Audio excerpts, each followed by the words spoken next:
ISPR की जो statement है, दो उसके पहलू हैं। एक बात जो उन्होंने की है, उन्होंने कहा दहशतगर्दी, जराइम और सियासी मफादात का जो गठजोड़ है, इसको तोड़ना जरूरी है। अब ये बहुत अहम बात है। देखिए, वो इशारा कर रहे हैं कि हमारे जो बॉर्डर इलाकों की जो क्राइम इकानमी है, जुर्म पर मबनी जो इकानमी है, वो दहशतगर्दी की मामिन है। और ये छोटी मोटी मईशत नहीं है, ये सैकड़ों अरब की मईशत है। ज़ैगम साहब, वो वहाँ पॉलिटिकल एलिमेंट की इन्वॉल्वमेंट की भी बात कर रहे हैं जो गुज़श्ता रोज की। जी, मैं वही अर्ज कर रहा हूं ना कि उस इकानमी में सियासतदान भी शामिल हैं और सिर्फ एक पार्टी के नहीं हैं, बिल्कुल कई पार्टियों के हैं, क्योंकि वहां की एक एलीट बन चुकी है जो अरबपति बनी है उस काम से। बिल्कुल।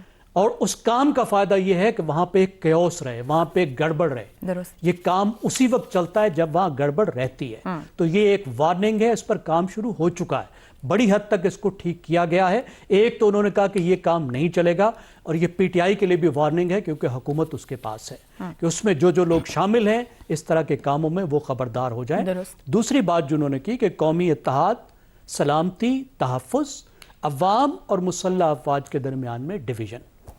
देखिए, इसका कोई ताल्लुक असूली तौर पर नहीं होना चाहिए एहतजाज के साथ।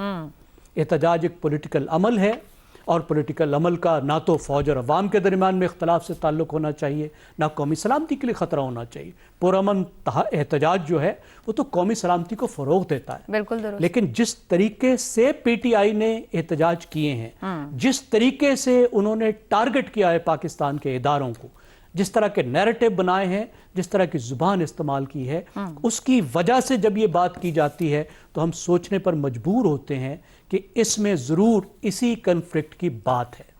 अब एक प्रॉब्लम ये है कि PTI फंसी हुई है 2014 के धरने में, जिसको कहते हैं स्क्वायर मॉडल ऑफ प्रोटेस्ट। यानी 2011 से 2014 में क्या हुआ, दुनिया भर में बहुत से शहरों में जो एक मेन स्क्वायर था, वहां लाखों लोग इकट्ठे हुए, उन्होंने मुसलसल प्रोटेस्ट किया, हुकूमतें भी उलट दी। यहाँ लाखों तो नहीं थे, हजारों थे, लेकिन उसी मॉडल को यहाँ 2014 में फॉलो किया गया। लेकिन फिर क्या हुआ, तहरीर स्क्वायर का जो प्रोटेस्ट था उसका क्या नतीजा निकला? आज क्या है राय मिस्र में, आप मुझे बताइए।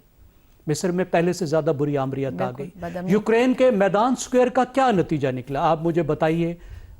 यूक्रेन के इलाके भी हाथ से गए, और आज मामला ये पहुंचा कि खारजा पॉलिसी वो बर्बाद हुई कि जंग तक पहुंच गई। ठीक हो गया। अब उससे अगला जो दौर आया है वो जेन ज़ी प्रोटेस्ट का है, वो ज्यादा खतरनाक है, उसके उल्टे गलत असरात निकल रहे हैं। दुरुस्त हो गया। अब PTI ने जो दूसरा टाइप ऑफ प्रोटेस्ट किया, वो 9 मई वाला प्रोटेस्ट किया, उसका भी ना सिर्फ बैकफायर किया, बहुत बुरी तरह से बैकफायर, हासिल उसूल कुछ नहीं हुआ।